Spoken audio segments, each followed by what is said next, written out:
Tal, alumnos de la licenciatura de CEF Cuautla del cuarto semestre? El día de hoy vamos a trabajar con el tema 5 que refiere a las prácticas diversas dentro de la gimnasia, ¿ok? Bien, para poder trabajar vamos a desarrollar algunos subtemas. Vamos a empezar a definir qué es la flexibilidad. La flexibilidad es la capacidad que tiene una articulación para realizar un movimiento articular con la máxima amplitud posible, ¿ok? De aquí se derivan tres aspectos: la activa, la general y la estática. La activa refiere al grado de expresión cuantitativa de movimiento, que es la cantidad de elongamiento muscular y de desplazamiento angular de la articulación, mientras que en la general parte de las necesidades de su manifestación, pero en la estática parte de la forma de el movimiento, ¿ok? Aquí podemos observar la clasificación de la flexibilidad y vamos a trabajar con cada una de ellas. Bien, la flexibilidad, como primer punto, vamos a trabajar la flexibilidad de fuerza. ¿Qué es esta? Pues bueno, se da según la aplicación de fuerzas que intervienen en el movimiento. Dentro de esta flexibilidad tenemos la activa y la pasiva, ¿ok? La activa, pues bueno, se refiere cuando la musculatura se contrae para poder movilizar las articulaciones que están involucradas, y a su vez estas se subdividen en resistida, que refiere a una fuerza externa cuando aumenta la intensidad de una contracción, mientras que la ayudada o asistida ayuda de otra fuerza externa, ¿ok? Es decir, requiere de algún otro implemento. Y por último tenemos la libre, que esta dice que alcanza grandes excursiones articulares gracias a la contracción de los músculos que están implicados en ese momento. De ahí tenemos la flexibilidad pasiva. Esta se da bajo la acción de fuerzas externas sin que se contraiga la musculatura de las articulaciones movilizadas, y se dividen en dos: en pasiva forzada y relajada. La forzada refiere en que dice que además del peso corporal actúa al menos otra fuerza externa, con una máquina, por ejemplo, cuando nosotros vamos al gym, sin que se contraiga la musculatura de las articulaciones movilizadas. Mientras que la forzada se da bajo la acción de una única fuerza externa, del peso del cuerpo, y sin que se contraiga la musculatura o las articulaciones movilizadas, ¿ok? De aquí vamos a trabajar con la flexibilidad cinética. Esta se da de acuerdo a una existencia o no de un movimiento, ¿ok?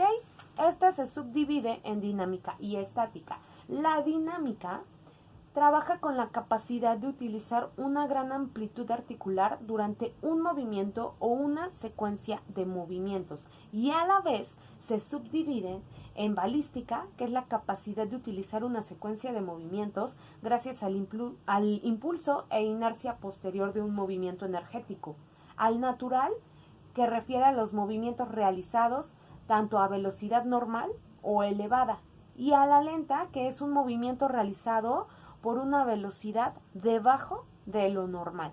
Mientras que la flexibilidad estática trabaja la capacidad para mantener una postura en la que se emplee una gran amplitud articular. De aquí, pues bueno, vamos a trabajar con una flexibilidad a demanda. ¿Cuál es esta? Pues bueno, según los requerimientos de movilidad, una amplitud de movimiento de una actividad que se vaya a desarrollar. Y de aquí se plantea la funcional, que es la capacidad de alcanzar grandes amplitudes articulares necesarias para realizar una actividad específica, mientras que en la de reserva es una amplitud superior a la requerida por una actividad específica para evitar rigidez que puedan afectar la coordinación del movimiento o a su nivel de expresividad. La anatómica refiere a la capacidad de alcanzar la máxima amplitud que poseen las articulaciones, mientras que en la genérica es la capacidad de alcanzar grandes amplitudes articulares que no sean específicas de una actividad concreta, ¿ok? Bueno, pasemos a otro subtema. ¿Qué es la potencia? Bueno, definamos esta potencia como la suma de la fuerza más la velocidad igual a una potencia. Esta sería la capacidad de mover una carga máxima o supramáxima en la menor cantidad de tiempo. Es decir, no hay un ejercicio de potencia en donde solo ocupes un músculo. Regularmente son ejercicios que ocupan varias cadenas musculares.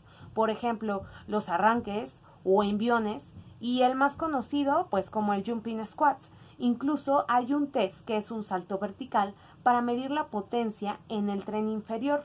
Regularmente los ejercicios de potencia son utilizados por atletas que practican la halterofilia, ¿ok?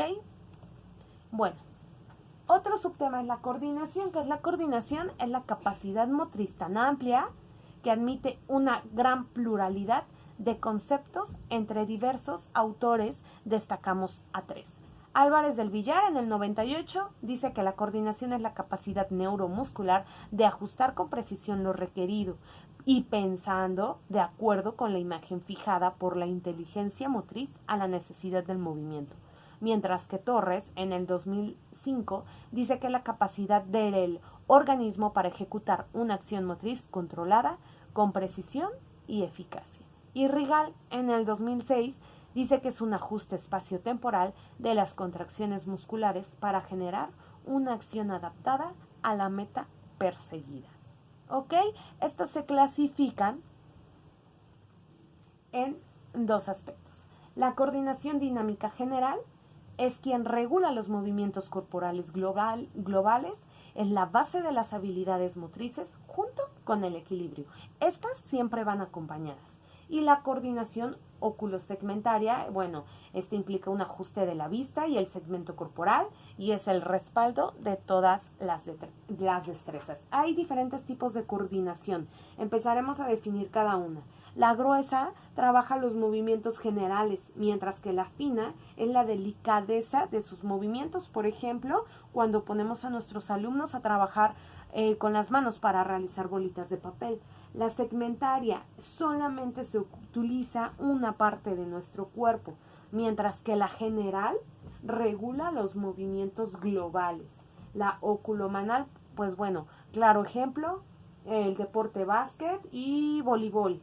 Y la oculopédica, pues bueno, definitivamente fútbol. Existen varios factores, ¿ok?, que reflejan el desarrollo de esta coordinación. Por ejemplo, el grado de equilibrio, la influencia de los compañeros y los contrarios, el uso de móviles, que actualmente los alumnos es por ello que se vuelven más sedentarios, las experiencias previas que tengan, el cansancio y actividad física, el grado de tensión, la intensidad, la dificultad de la acción o los grupos musculares que están implicados y la velocidad de movimiento. ¿Ok? Pues bueno, ¿de qué manera se evolucionan? Pues por medio de un desarrollo general. Realizan los primeros logros, por ejemplo, el reptar, el gateo, la marcha, la carrera, el salto. Y de aquí, de este desarrollo general, se trabaja con el juego, en donde el alumno adquiere una madurez nerviosa y necesaria para regular su propio cuerpo. Y de esta manera trabaja con la cuestión espaciotemporal, que se trabaja desde la globalidad.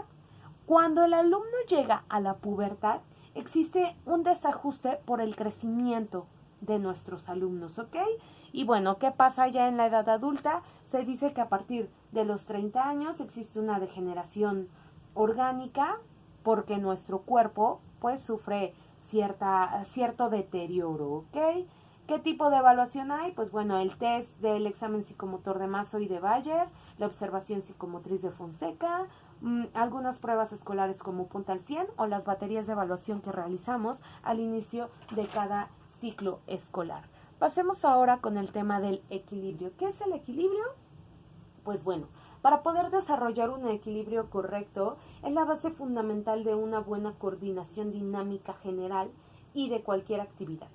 Aquí encontramos dos autores. En 1998 tenemos que, Contreras dice que es un mantenimiento de la postura mediante correcciones que utilizan las variaciones de carácter tanto exógeno o endógeno, mientras que Torres en el 2005 habla acerca de una habilidad para poder mantener el cuerpo compensado tanto en posiciones estáticas como dinámicas, y de aquí existe una clasificación de los tipos de equilibrio: el estático y el dinámico. El estático busca un ajuste de la postura sin comprometer el movimiento de desplazamiento, es decir, un equilibrio postural, mientras que el dinámico es el centro de gravedad y sale de la vertical corporal, y en este aspecto sí se realiza un desplazamiento.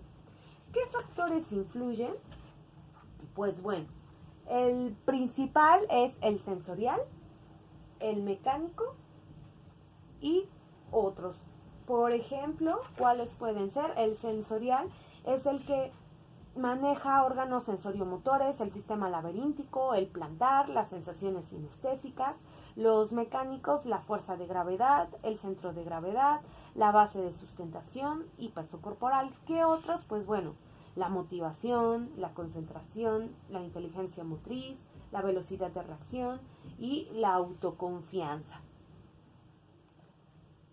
¿Cómo evolucionan? Pues bueno, se dice que a partir de los 12 meses el niño empieza a levantarse por sí mismo, ¿ok? Con los dos pies. Y el equilibrio dinámico, pues bueno, ya es cuando el niño comienza a caminar. A partir de los 6 años, durante la infancia, domina determinadas habilidades básicas, y es entre los 6 y los 12 años en donde las conductas se van perfeccionando y son capaces de ajustarse a ciertos modelos. ¿Qué tipo de evaluación se dan? Pues bueno, el test de Lowa Brace y el equilibrio flamenco. Tenemos el tema de velocidad. ¿Qué es la velocidad? La velocidad es una capacidad física que nos permite hacer un gesto, un movimiento o un desplazamiento en el menor tiempo posible. ¿Ok? Existen 4 factores principales. El primero, el sistema nervioso. Este se da por impulsos nerviosos, que es el tiempo que transcurre desde la captación de un estímulo hasta la respuesta. Mientras que en el sistema muscular es un tipo de fibra marcado por la genética, por la fuerza de los músculos, que es quien potencia esta actividad, ya que de la que ya se habló anteriormente, la potencia, ¿ok? Por un factor también biomecánico, que es una ejecución técnica de frecuencia de longitud, y la física, pues que refiere a la edad, al género, al entrenamiento y a la altura, ¿ok? Bien, vamos a trabajar con los tipos de velocidad. Existen 3. La primera es velocidad de reacción, es la capacidad de responder a un estímulo lo más rápido posible. La velocidad gestual es la capacidad de ejecutar un movimiento con una parte del cuerpo en el menor tiempo posible. Y el desplazamiento es la capacidad de recorrer una distancia corta en el mínimo tiempo posible. ¿Qué se hace para poder mejorar la velocidad? Pues bueno, se busca trabajar con intensidades máximas, distancias cortas, recuperación máxima y repeticiones, mientras que el método para el desarrollo de esta velocidad se trabaja con repeticiones, reacciones complejas, acciones repetidas con variación del estímulo, salidas y puestas en acción en distintas posiciones, ¿ok? ¿Y de qué manera se evalúa? Pues bueno, con el test de carrera de 50 metros, con el plate taping y el test de Ledwin. Pasemos con el tema de la resistencia, ¿ok? ¿Qué pasa con la resistencia? Pues bueno, es nuestra capacidad de mantener un esfuerzo de forma eficaz durante el mayor tiempo posible, ¿ok? Trabaja 3 aspectos: la resistencia aeróbica, anaeróbica y la mixta. En la aeróbica busca aguantar y resistir la exigencia física para ganar oxígeno en periodos largos de tiempo, mientras que la anaeróbica es un aporte insuficiente de oxígeno a los músculos. La frecuencia de movimiento es muy elevada, y la mixta es una combinación de las dos. Por ejemplo, si la llevamos a un deporte, un básquetbol, un fútbol, ¿ok? Aquí hay algunos factores que influyen. Por ejemplo, las fuentes de energía, que es el tipo de alimentación, el consumo de oxígeno, que existe una relación lineal entre la frecuencia cardíaca y la intensidad del esfuerzo, desarrollado de tal forma que a mayor intensidad, mayor frecuencia cardíaca. El umbral anaeróbico, en donde se produce aquí el ácido láctico y representa una variable individual. Esta suele estar alrededor de las 177 pulsaciones por minuto.